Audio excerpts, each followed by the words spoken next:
Good morning, students. The direct class joining the family joining the family is created by law. ஒரே இடத்தில் வசித்து ஒரே இடத்தில் ஒரே உணவை உண்டு ஒரே தொழிலை செய்யக்கூடிய ஒரு குடும்பத்தில் தான் இந்து கூட்டு குடும்பம்னு சொல்றாங்க. இந்த இந்து கூட்டு குடும்பத்தில் யார் ஹெட்னு சொல்லும்போது the Hatha is the head of the family சொல்றாங்க. The Hatha has the power to pledge the assets of the family and borrow debt. அதை என்ன சொல்றாங்க, implied authority சொல்றாங்க. அடுத்தது ஒரு மைனர் இந்து கூட்டு குடும்பத்தில் மெம்பர் ஆக முடியுமா? Who is called minor? Those who not attain the age of majority, age of 18 is called minor. Those who not attain the age of 18 is called minor. அப்ப minor Hindu கூட்டு குடும்பத்தில் மெம்பர் ஆக முடியுமா? இந்த மெம்பர்ஷிப் இஸ் பை பர்த்னு சொல்லியாச்சு. By பிறப்பின் அடிப்படையில் தான் அந்த உறுப்பினர் ஆக முடியுது. அப்ப மைனரும் உறுப்பினர் ஆகலாம். இப்போ in this class we are going to learn about the partnership. Partnership என்னன்னு சொல்றா, கூட்டாண்மை. தமிழ்ல சொல்றது கூட்டாண்மை. பார்ட்னர்ஷிப்புக்கு ஒரு சட்டம் இருக்கு, இந்தியன் பார்ட்னர்ஷிப் ஆக்ட் 1932. மறக்கக்கூடாது. இந்திய கூட்டாண்மை சட்டம் 1932. கூட்டாண்மைன்னா என்னன்னு சொல்லுது. அப்ப கூட்டாண்மைன்னா என்ன?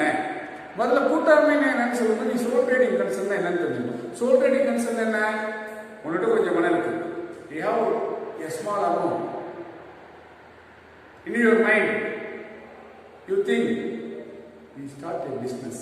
ஒரு தொழில் தொடங்கலாம், கொஞ்சம் பணம் இருக்கு, ஒரு தொழில் தொடங்கலாம், நீயே உங்களுடைய சொந்த முதலை போட்டு சொந்த முயற்சியில் ஒரு தொழிலை தொடங்கலாம். அதுக்கு சோல் ட்ரேடிங் பேர், soul trading concern.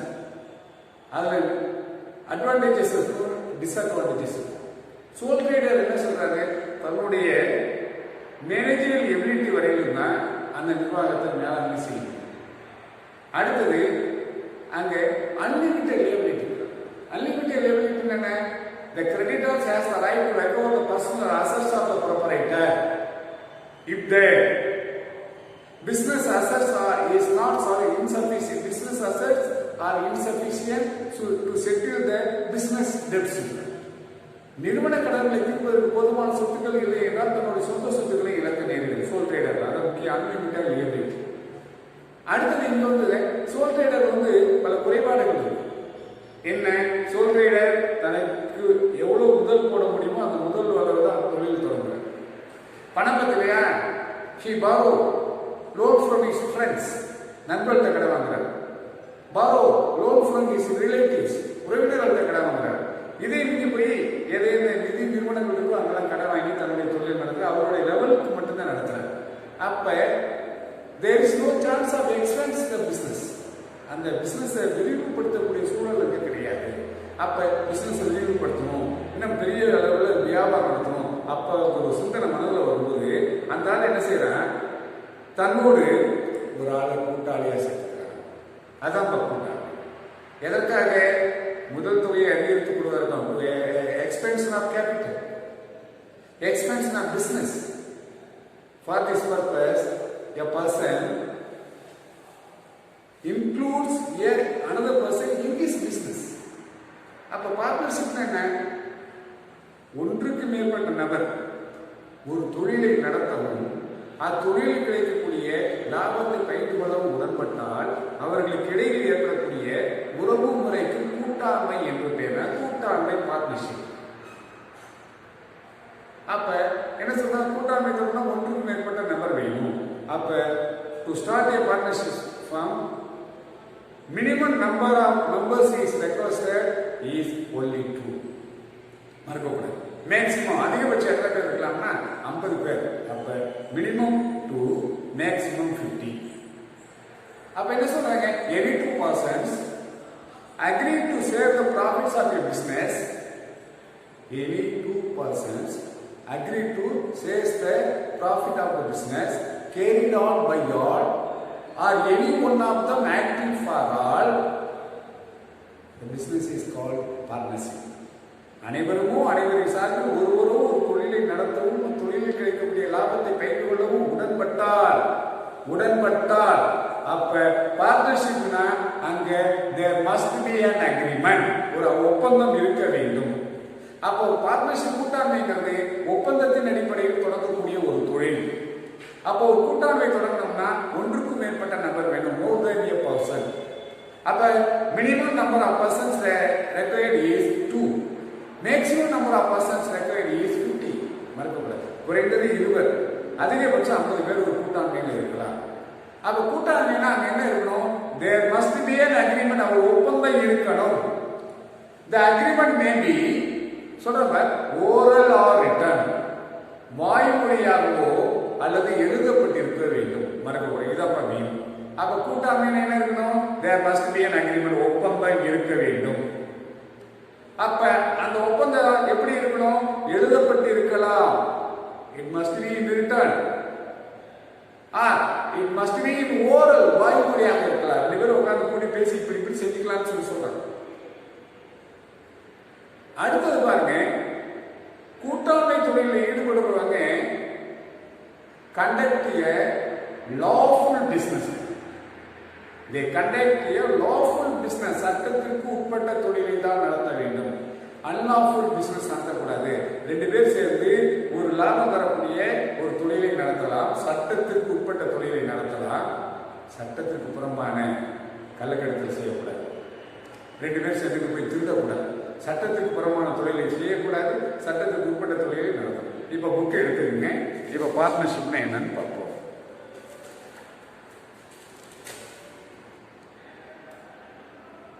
Page number 31. Meaning and definition of partnership. Partnership form of organization is an extension of the sole proprietorship. ஒரே ஒரு சொல்ற பாருங்க. It is an extension of sole proprietorship. தனியார் வணிகத்தின் ஒரு விரிவாக்கம் தான் கூட்டாண்மை எனப்படும். மறக்கவே கூடாது. It is an extension of sole proprietorship. சொல்றேன், partnership form of organization is an extension of sole proprietorship. அடுத்து சொல்ற பாருங்க, it has already been explained that a sole proprietary form of organization suffers from several drawbacks such as limited capital, limited managerial ability, concentrate risk and less chances of expansion and growth, etc. போன பாடத்துல நம்ம பார்த்தோம், soul ப்ரோப்ரைட்டர்ஷிப்ல என்னென்ன குறைபாடுகள் இருக்குன்னா சொல்றாங்க. Suffers from, அது பாதிக்கலாம். இதுல several drawbacks such S limited capital, குறைவான முதல். சோல் ப்ரோப்ரைட்டர் என்ன இருக்கு? Limited capital. அடுத்து சொல்றான் லிமிடெட் மேனேஜர் எபிலிட்டி. நான் ஒரு தொழில் தொடங்குறேன்னா என்கிட்ட எவ்வளவு மேலாண்மை திறன் இருக்கோ அந்த திறன் அடிப்படையில் தான், திறனுக்கு உட்பட்டு தான் என்னால் அந்த வியாபாரத்தை நடத்த முடியும். அதான் சொல்றாங்க limited capital, limited managerial skill. அடுத்த சொல்ற பாருங்க, லிமிடெட் மேனேஜபிலிட்டி, கான்சன்ட்ரேட்டட் ரிஸ்க். அந்த பிசினஸ் ஏதாவது ரிஸ்க் இடர்பாடுகள் ஏற்பட்டு அந்த இடர்பாடுல அவன் கான்செப்ட் தன்னுடைய மனநிலையை செலுத்த வேண்டும். ஒரே ஆள் தான் அங்க இருக்கான், அவன் எல்லாத்தையும் பார்க்கறான், வியாபாரத்தை பார்க்கறான், நிர்வாகத்தை பார்க்கறான். ஏதாவது இடர்பாடுகள் ஏற்பட்டால் அதையும் அவனுக்கு தான் கவனிக்க வேண்டிய ஒரு சூழல். அதான் concentrated risk. And less chances for expansion. Less chance, குறைவான வாய்ப்புகள் தான் இருக்கு. ஏன்னா அந்த தொழிலை அதிகப்படுத்தணும், வியாபாரத்தை அதிகப்படுத்தணும்னா அங்கே குறைவான வாய்ப்புகள் தான் இருக்கு. அண்ட் க்ரோத், தொழில் வளர்ச்சி அடைவதற்கு, வியாபார வளர்ச்சிக்கு குறைவான வாய்ப்புகளே இருக்கின்றன. With the result the sole trader is compelled to seek the cooperation of others. இந்த மாதிரியான சூழல்ல அந்த சோல் ட்ரேடர் என்ன செய்ய, அவர் ஒரு கட்டாயம் ஏற்படுதான். that trader is compelled to seek the cooperation of others. பிறருடைய ஒத்துழைப்பை நாட வேண்டிய ஒரு கட்டாயம் அவருக்கு இருக்கிறது. பிறருடைய ஒத்துழைப்பை நாடுகிறார். சீக்னா தேடுதல் இருக்கும், இங்கே நாடுதல். அடுத்து சொல்ற மாதிரி, so that he can meet the changing situation, compelled to seek the cooperation of others so that he can meet the changing situations effectively.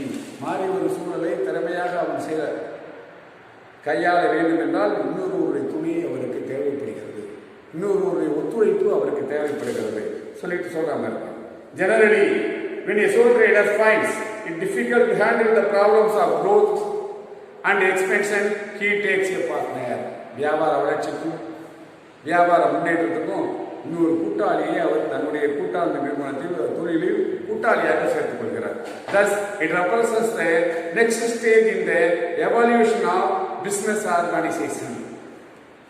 வியாபார வளர்ச்சியில இது ஒரு சொல்ற பாருங்க எவால்யூஷன், ஒரு தட் இஸ் நெக்ஸ்ட் ஸ்டேஜ் இந்த எவல்யூஷன். இதே வியாபார அமைப்பில் இது இரண்டாவது நிலை. முதல்ல சொல்லும்போது sole trading is the oldest form of business organisation market. உலகத்திலேயே இருக்கக்கூடிய மிக மிக மிக மிக பழமையான வியாபார முறை எதிராக தனியார் வணிகம்.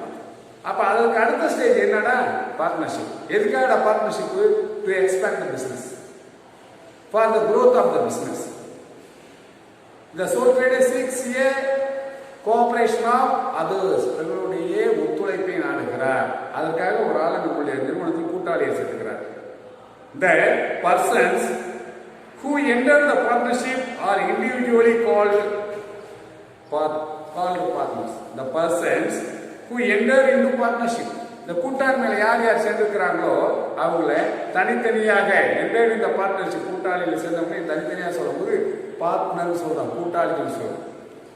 கலெக்டிவ்லி ஒட்டுமொத்தமா சொல்லும்போது அதை ஒரு நிறுவனம் என்று சொல்றாங்க, ஃபர்ம்னு சொல்றாங்க. அப்ப individually they are called partners, collectively the firm is called, the business is called firm. மறக்கக்கூடாது. நெக்ஸ்ட், according to section 4, மறக்காத அண்டர்லைன் பண்ணிக்கோ. according to section 4 of the Indian Partnership Act 1932, இப்பதான் சொன்னேன், கொஞ்ச நேரத்துக்கு முன்னாடி சொன்னேன். இந்திய கூட்டாண்மை சட்டம் 1932 பிரிவு 4 பார்ட்னர்ஷிப்னா என்னன்னு சொல்லுது. இப்போ நான் முன்னாடியே டெபினிஷன் சொல்லிட்டேன், புக்கில் சொல்லியிருக்காங்க. Partnership is the relation between persons. கூட்டாண்மைங்கிறது பல நபர்களுக்கு இடையில் ஏற்பட்டுள்ள ஒரு உறவு முறை. who have agreed to share the profits of a business. அந்த வியாபாரத்தில் கிடைக்கக்கூடிய லாபத்தை யார் யார் பகிர்ந்து கொள்ளலாம் என்று நினைக்கிறார்களோ அவர்களுக்கு இடையில் ஏற்பட்டுள்ள ஒரு உறவு முறை. to share the profits of a business carried on by all. ஒரு வியாபார பார்ட்னர்ஷிப்னா அந்த கூட்டாண்மை நிறுவனத்தை எல்லாரும் நடத்தலாம். carried on by all or any one of them acting for all. நானும் பார்ட்னர், நீங்களும் பார்ட்னர், அவங்களும் பார்ட்னர்.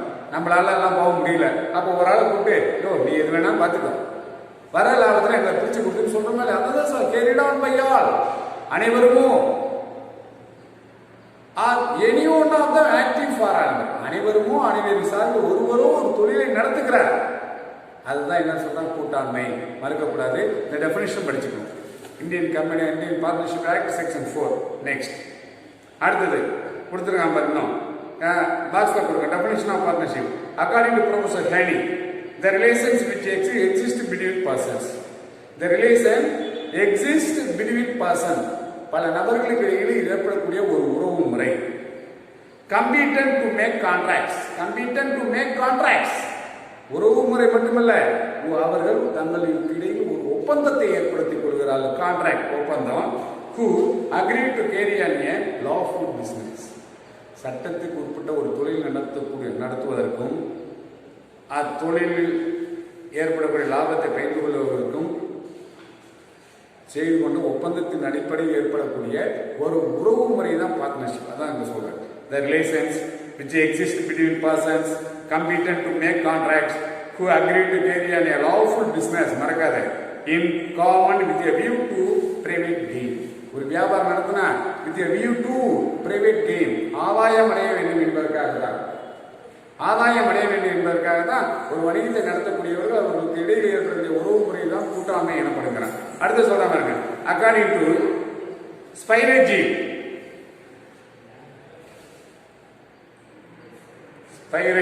சொல்ற partnership has 2 or more members. கூட்டாண்மையில 2 அல்லது 2க்கு மேற்பட்ட நபர்கள் இருப்பாங்களாம். சொல்லிட்டு each of whom is responsible for the obligatory requirements of the partnership. அந்த கூட்டாளிகளுக்கு இடையில் ஏற்படக்கூடிய ஒவ்வொருவரும் மற்றவருக்கு கடமைப்பட்டவர்களாக இருக்கிறார். நான் இன்னொரு கூட்டாளிக்கு கடமைப்பட்டவன், அவன் எனக்கு ஆப்ளிகேஷன் கடமைப்பட்டவன் அர்த்தம். அடுத்தது requirements of the each of the partners may bind the others. ஒவ்வொரு கூட்டாளியும் தங்களுடைய நடவடிக்கைகளால் பிறரை கட்டுப்படுத்துகிறார்கள். பைண்ட்னா கட்டுப்படுத்துதல். bind the others and the assets of the partners may be taken for debts of partnership. அதே போல அந்த கூட்டாண்மையில் உள்ள சொத்துக்கள் நிறுவன கடன்களுக்காக எடுத்துக்கொள்ளப்படும். இது ஒரு டெஃபினிஷன். நீ அக்கார்டிங் டு செக்ஷன் 4 1930 அதை மட்டும் படிச்சுக்கோ, ஈஸியா போயிடும். Next, characteristics. குணநலன்கள். குணநலன்கள். The main characteristics of partnership are given below. Contractual relationship. Contractual relationship. கூட்டாளிகளுக்கு இடையில் ஏற்படுத்திக் கொண்ட ஒப்பந்தத்தின் அடிப்படையில் ஏற்படுத்துவார். நான் ஆரம்பத்தில் சொன்னேன், partnership is created by an agreement. The agreement may be oral or written. ஒப்பந்தத்தின் அடிப்படையில் கூட்டாண்மை ஏற்படுத்தப்படுகிறது. அந்த ஒப்பந்தமானது வாய்மொழியாக இருக்கலாம், ஓரல் ஆர் ரிட்டன், எழுதப்பட்டிருக்கலாம். அதான் இங்க சொல்றாங்க contractual relationship. Partnership is the result of an agreement which may be oral or written. ஒப்பந்தத்தின் அடிப்படையில் ஏற்படுத்தப்படுகிற கேரக்டர்ஸ் ஒவ்வொன்றிலும் 2 கண்டென்ட்ஸ் மட்டும் எழுது. First point, partnership is the result of an agreement. ஒப்பந்தத்தின் அடிப்படையில் ஏற்படுத்தப்படுகிறது. which may be oral or written. அது எழுதப்பட்டு இருக்கலாம் அல்லது வாய்மொழியாக இருக்கலாம். Consequently, persons not competent to contract cannot form it. Persons not competent to contract, ஒப்பந்தத்தில் ஈடுபட முடியாதவர்கள் cannot form it. ஒரு கூட்டாண்மை அமைக்க முடியாது. யார் ஒப்பந்தத்தில் ஈடுபடுவது? Those who has not completed the age of 18 have no right to form a partnership firm. 18 வயது நிரம்ப பெறாதவர்கள் ஒரு கூட்டாண்மையை தொடங்க முடியாது. அப்போ ஃபர்ஸ்ட் ஒன்று தெளிவாக தெரிஞ்சுக்கணும். இதை எழுதவே வேண்டியது. ஃபர்ஸ்ட் ஒரு அக்ரிமெண்ட் இருக்கணும். அந்த அக்ரிமெண்ட் எப்படி இருக்கணும்? வாய்மொழியாக இருக்க வேண்டும் அல்லது எழுதப்பட்டிருக்க வேண்டும். Oral or written. Next one, plurality of persons. பல நபர்கள் சேர்ந்தது. பல நபர்கள். Thank you students. We will meet next class.